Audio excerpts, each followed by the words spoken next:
자, 이번에는요, 남성 호르몬에 대해서 말씀드릴게요.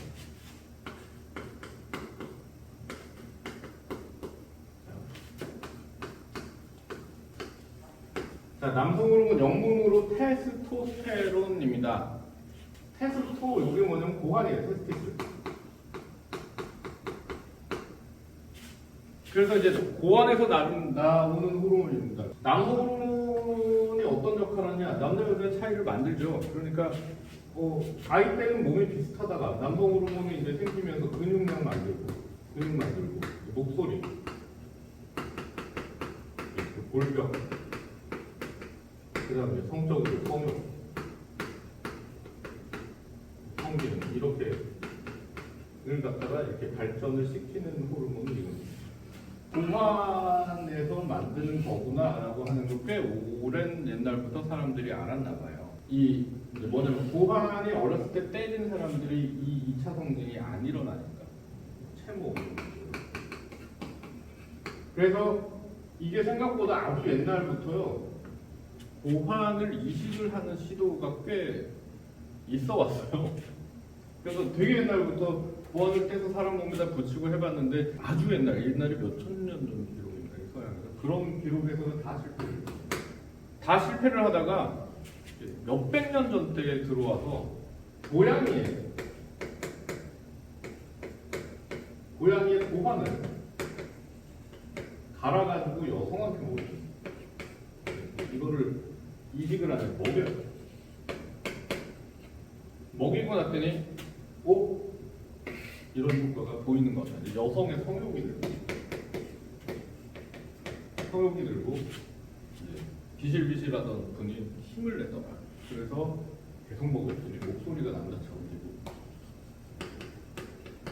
그래서 이런 뭐가 있구나 라고 이제 생각을 해서 발전을 하기 시작을 했었습니다. 그런 거 있잖아요. 녹용이나 공진단 같은 것도 이제 뭐 제가 듣기로는 그 정소 이런 걸로 알고 있어요. 비슷하죠. 이미 그런 시도는 이 지금의 의학 체계에서도 옛날부터 있어 왔었는데 이제 이게 발전이 돼서 이제 1900년대 초반에 이 호르몬이 이제 규명이 됩니다. 그래서 그러면 이런 거에 대한 욕심이 나죠.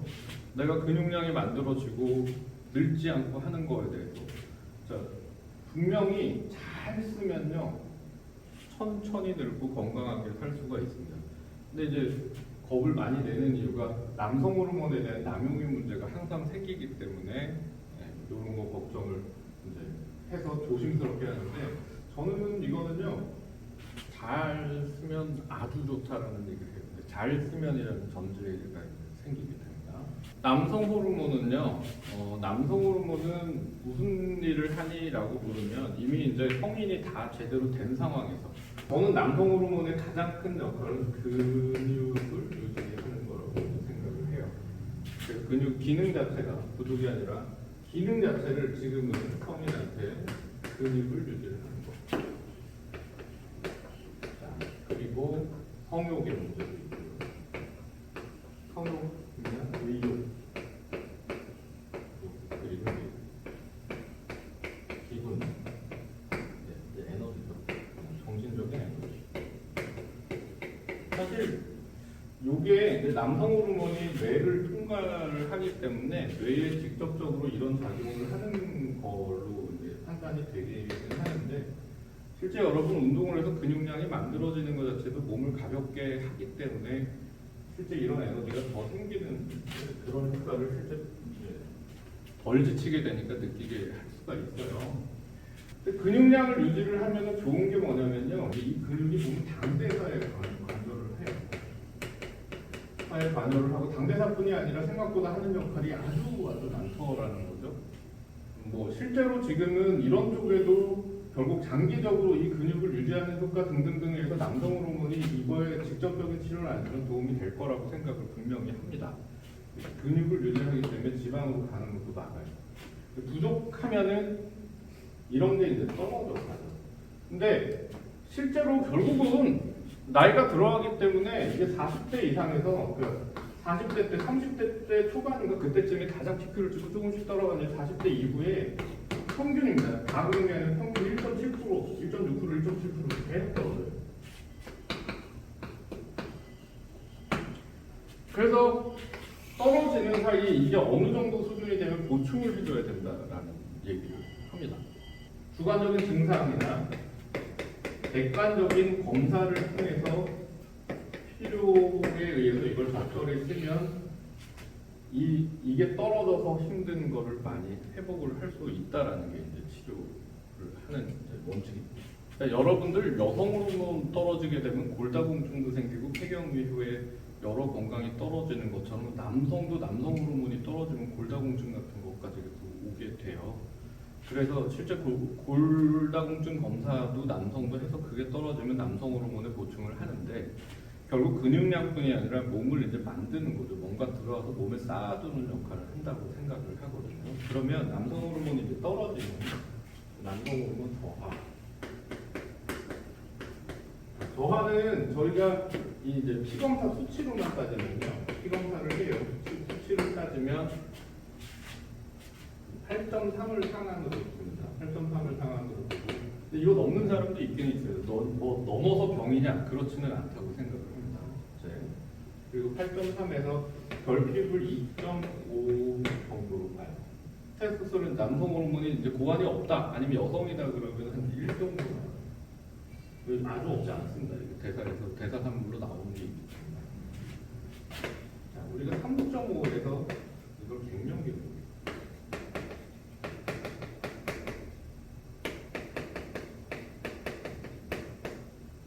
3.5에서 한 3 정도. 요 갱년기로 정의하는 이유가 뭐냐면요. 여기서 3.0 정도까지 떨어지는 상황 정도 갈 때 보면은 이때가 몸에 힘 떨어지고 우울하고 아무것도 하기 싫고 증상이 가장 많이 생겨서 힘들어 할 때라고 생각을 해요. 2.5는 여기부터는 이제 결핍으로 보는데 뭐 좀 안타까운 건 한국에서 어떤 진료 의료보험 기준이 2.0으로 잡습니다. 많이 낮춰놨죠. 왜냐하면 이 인식이 이게 지금 아직 생각보다는 어떤 질병의 치료나 이제 노화의 방지보다는 정력제로 인식이 되는 면도 많기 때문에 이제 이렇게 좀 스트릭트하게 놔두는 거예요. 실제 현실적으로는 이런 거에 해당이 되는 거에 이제 검사나 진료는 의료보험이 되는데요. 주사제밖에 없는데 주사제가 의료보험 되는 게 지금 하나도 없어요. 그리고 가격은 어느 정도 이제 그 비용을 생각을 해야 되는 상황이긴 합니다. 그래서 치료 방법은 이 사이에 있을 때는 실제로 크게 큰 문제가 없다라고 생각을 하는데 이래도 증상이 심하면 실제로 이게 이제 6개월 정도 맞는 거에는 별 부작용조차도 많지 않기 때문에 너무 힘들면 이제 삶을 좀 부스팅하는 면에서는 뭐 해볼 수도 있는 치료로 그래서 좀 쉽게 쓰기도 하는데 뭐 젊은 분들은 저도 굉장히 이따 부작용 설명드리겠지만 젊은 분한테는 정말로 권하지는 않는데 이제 40대에 검사해봤는데 4점대가 안 된다, 4.0이다. 이것도 이제 너무 힘들 수 있으니까 맞는 것도 뭐 생각을 해볼 수 있다는 거예요. 그래서 요 정도 때 갔을 때 이렇게 됐다. 그러면 이제 결핍은요 대사가 많이 떨어져 있고 대사가 떨어지니까 지방이 늘어나고 이렇게 되거든요. 그렇게 돼서 요때는 치료를 아주 강력하게 권하는 정도 수치. 만약에 어릴 때 1.0이 돼서 남자애가 남자로 안 큰다라면 이거는 질병이죠. 2.5에서는 강력하게 권합니다. 실제 보면은 여기 연관해서 해보면은 뭐 피검사해보면 헤모글로빈도 남자가 이제 빈혈오기는 그런데 이제 보통 하한선에 걸려 있는 경우도 많고요. 이제 뭐 이래저래 뭐 기능 떨어져요 하는 경우들 많아요. 그래서 이제 이런 경우 이제 권하고 요때는 어떠냐? 네, 갱년기 때는 내 증상에 따라서 이거를 이제 해결을 한다는 겁니다. 그러면 이거를 보충을 한다. 보충을 하면은 한 요 정도 되는 분들은 제 경험에는 한 4 정도까지 가는 것 같아요. 이 정도는 한 6 정도, 그 정도로 올라가는 것 같아요.